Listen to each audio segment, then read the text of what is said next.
Halo teman-teman, selamat datang di channel Scalping Trader.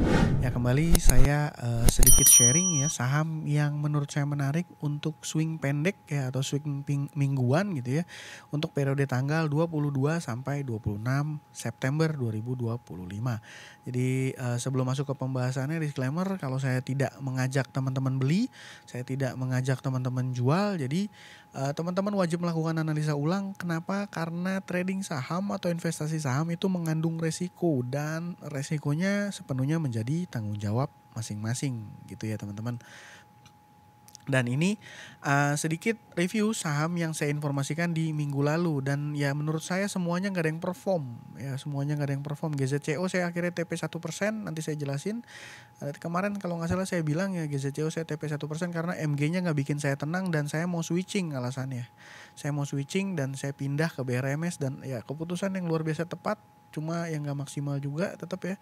Dan BSDE yang kedua itu BSDE saya kena cut lossnya 4%, 4 sekian persen gitu, dan Bevin saya nggak entry ya.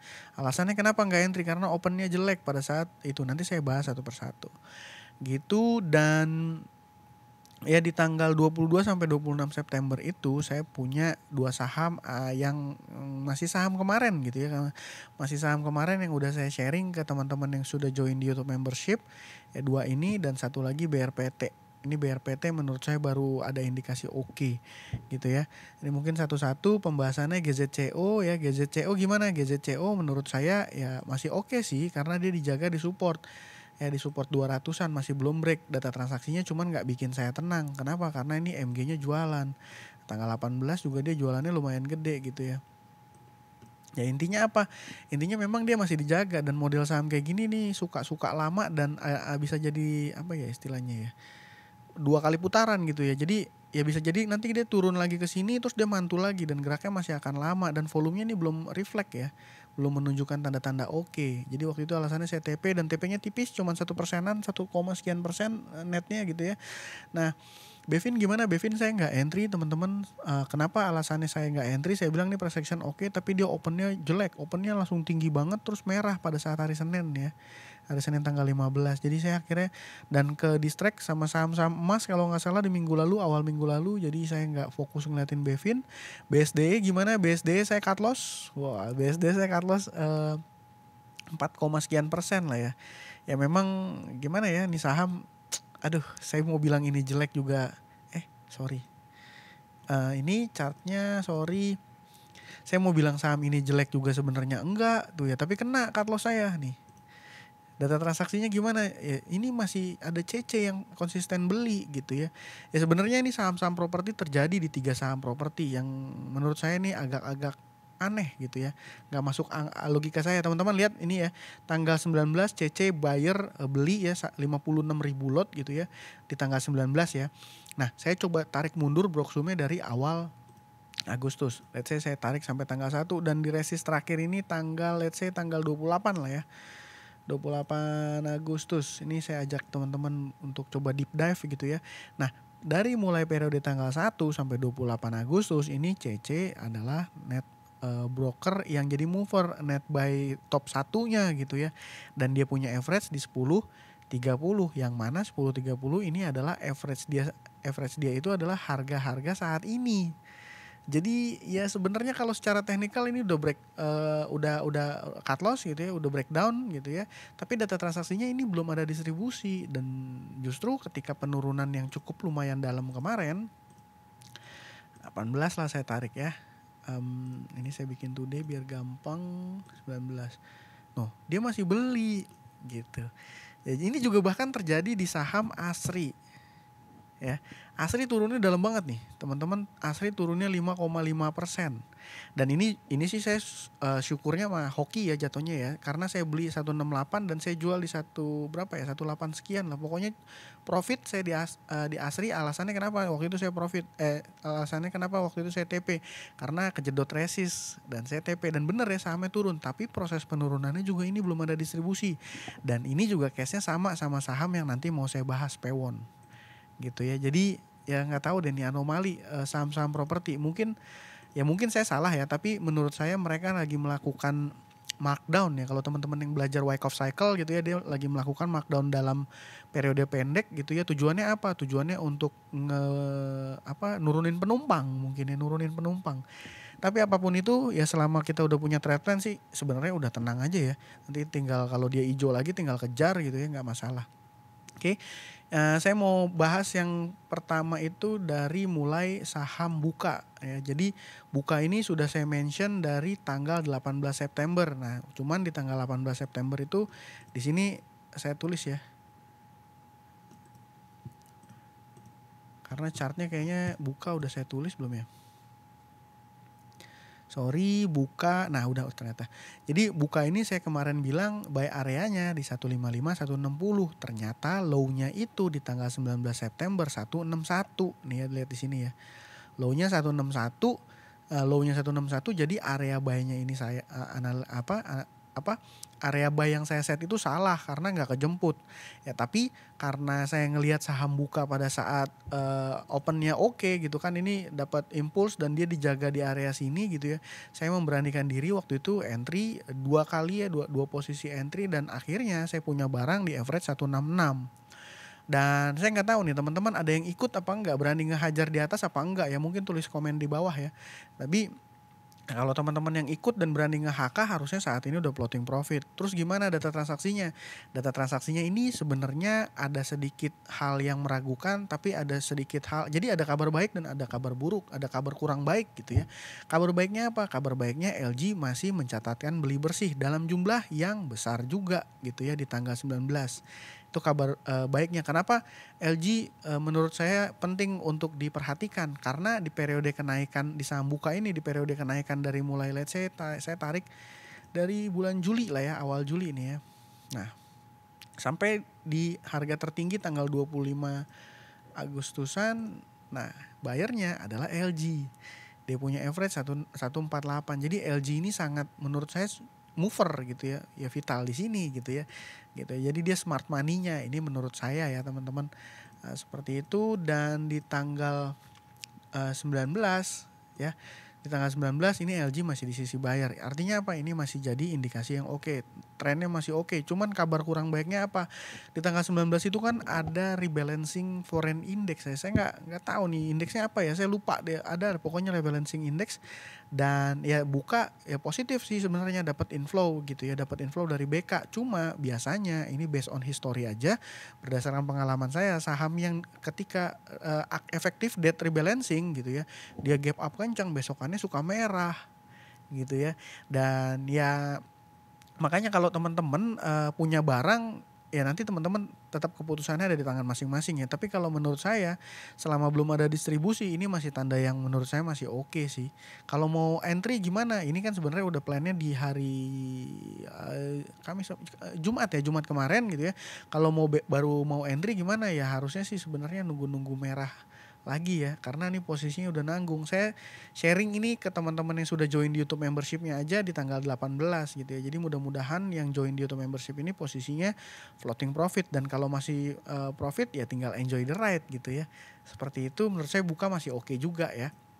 Dan yang kedua ini cepat aja Pewon ya. Pewon ini posisinya saya masih punya barang dan saya mau coba rubah trade plan saya ya. Saya mau rubah dikit ya. Memang mirip tadi sama yang saya sampaikan di awal BSDE sama ASRI, bahwa ya movernya belum distribusi tapi sahamnya turun. Mudah-mudahan ini cuma markdown aja, tapi ya tetap harus punya trade plan lah ya minimal ya. Dan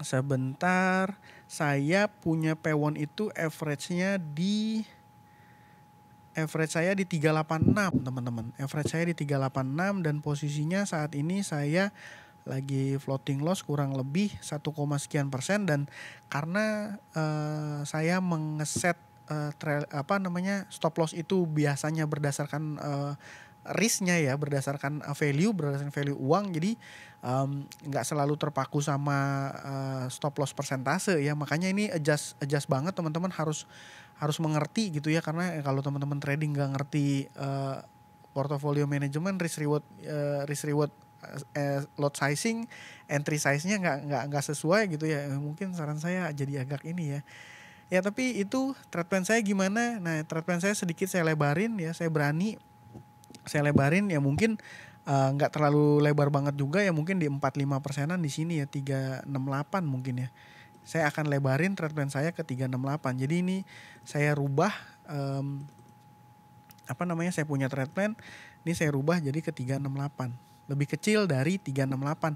Alasannya apa? Saya mau rubah karena data transaksinya menurut saya masih oke. YU ini adalah broker yang masih konsisten melakukan akumulasi di saham Pewon. Jadi kita mundurin aja lah ya. Kita mundurin let's say ke tanggal 17. Ininya ke tanggal 17. Ininya dari mulai fase naik di sini ya tanggal 2 nih let's say. Nah, yang melakukan akumulasi adalah broker YU dan posisi saat ini ya tadi yang saya bilang juga kejadian di saham BSDE ya. Ya average market makernya deket-deket di harga situ gitu ya. Makanya saya nggak mau terlalu cepat hilang barang ke shake out gitu ya karena data transaksinya. Jadi pegangan saya itu kalau secara teknikal sih harusnya ini udah deket-deket cut loss ya.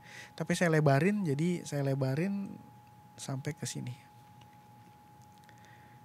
368 ya mungkin di bawahnya 366 oke lah ya. Tapi ya teman-teman buat teman-teman ketahui juga saya average-nya 386 ya. Jadi risk-nya masih sekitar 5%-an. Jadi masih masuk. Justru buat teman-teman yang baru mau entry menurut saya ini jadi risk-nya malah lebih kecil dan data transaksinya masih oke. Pokoknya teman-teman pantau saham-saham properti yang saya sebutin tadi ya. Pewon, BSDE sama Asri itu masih oke loh. Market maker-nya nggak jualan itu. Tapi sahamnya turun dalam gitu ya. Itu dan supaya nggak terlalu lama videonya yang terakhir ini ada BRPT ya, karena besok juga saya Senin sama Selasa ada agenda ujian ya, ada agenda sesuatu, jadi saya nggak bisa trading karena itu ujiannya dari pagi sampai sore ya, mungkin makanya saya mungkin hanya akan fokus ke saham-saham trade dan saya settingnya semuanya automatic order ya teman-teman. Nah, kenapa BRPT menarik? BRPT menarik menurut saya karena ya ini retailnya keluar ya. MG di sini siapa? Apakah dia ini memang big player? Tapi ini saya rasa ini big player retail, gitu ya. Saya rasa ini big player retail dan di sini kan ada broker Becky, XC gitu ya. Dan saya rasa ini BRPT ini data transaksinya saya rasa ini menarik gitu ya. Dan dia breakout di area 2800 dia breakout dengan volume yang besar. Oke, dia volumenya besar, breakout, dan ya posisi saat ini saya punya 2 titik krusial yang jadi trade plan saya. Jadi kalau teman-teman lihat saya mention PTRO beberapa waktu lalu, dia breakout di sini ya saya mentionnya ya. Nah ini saya tarik garisnya 4.200 dan dia naik sampai sekarang. Bahkan ketika dia setelah breakout itu upside-nya masih sekitar 21%-an ya, masih sekitar 21%-an. Cuman ini udah tinggi saya rasa kalau PTRO dan BRPT. Nah baru break dengan volume yang oke, data transaksinya menurut saya oke. Ya mudah-mudahan 2-3 candle ke depan tuh masih ada upside yang bisa berpotensi. Dan ini saya udah tandain warna biru, ini adalah trade plan saya gitu ya, trade plan area buy saya. Ini time frame-nya saya mundurin ke 3 menit supaya lebih jelas gitu ya, Jadi terakhir dia close di sini ya, close di harga 3.000. Nah, titik entry pertama saya ya mungkin di area 2960. Kenapa area 2960? Karena di sini tuh area yang beberapa kali dijaga di time frame chart 3 menit di sini, dan di sini ya. Dan terus di sini satu lagi entry kedua saya di area 2830. Kenapa? Karena di sini ada beberapa kali 1 2 ya 3 4 hampir ini juga sempat dijaga. Dan ya kalau untuk BRPT ini karena sahamnya highly volatile gitu ya, karena dan posisinya baru break gitu, karena ada potensi, artinya ada potensi dia false breakout gitu ya. Saya akan batasi resikonya. Saya anggap di tengah-tengah ya di 2.900 ya. Saya anggap saya punya average di 2.900. Saya batasi risknya cuma sekitar 4-5%-an seperti biasa. Jadi ya mungkin saya akan batasinya ke 2760 dengan area entry di sini.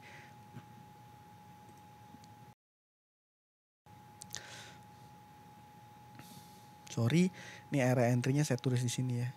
Nah, gitu. Alasannya kenapa ini baru breakout dan data transaksinya oke, tapi tetap saya batasin resiko. Tadi saya batasin resikonya di range area 27-an ya. Pokoknya saya punya risk tolerance tuh sekitar 4-5%-an dari harga entry saya di 2740-an atau di 27 berapa ya? Ya 2750-an lah ya, di 2750-an. Jadi saya tulis aja deh. Cuman supaya nggak terlalu lama, saya tulis yang pentingnya aja ya.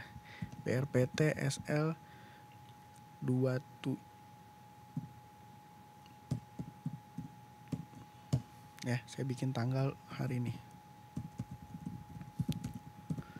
Gitu. Jadi seperti itu sahamnya Pak PP, BRPT untuk trade plan saya besok ini stop lossnya di salah tulis.